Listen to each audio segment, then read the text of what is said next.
Good morning everyone. So guys, for today's video, gusto ko lang guys i-share sa inyo and yung pinost ko before na sabi ko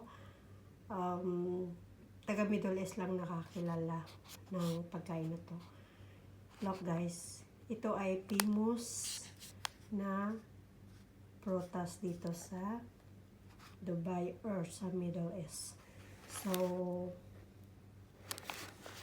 ano to guys, kahit saan kilala na ito, diba?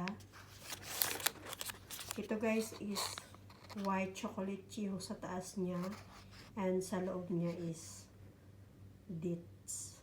Kung nakita nyo, kaya buksan natin pa ito sa inyo.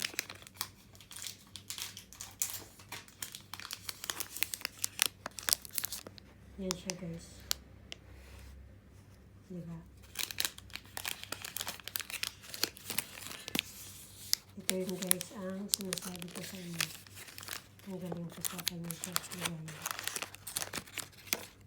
Taran! So yan guys.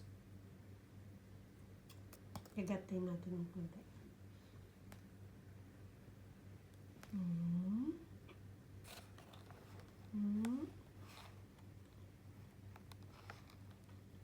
Wrap.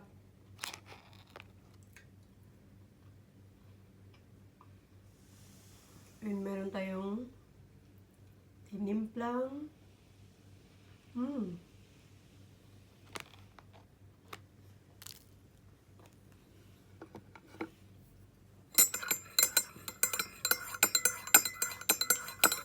ano to guys?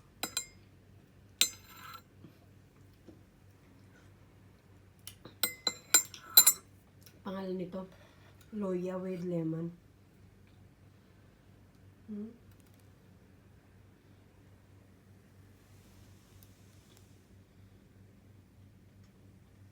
Thank you for watching guys. Bye.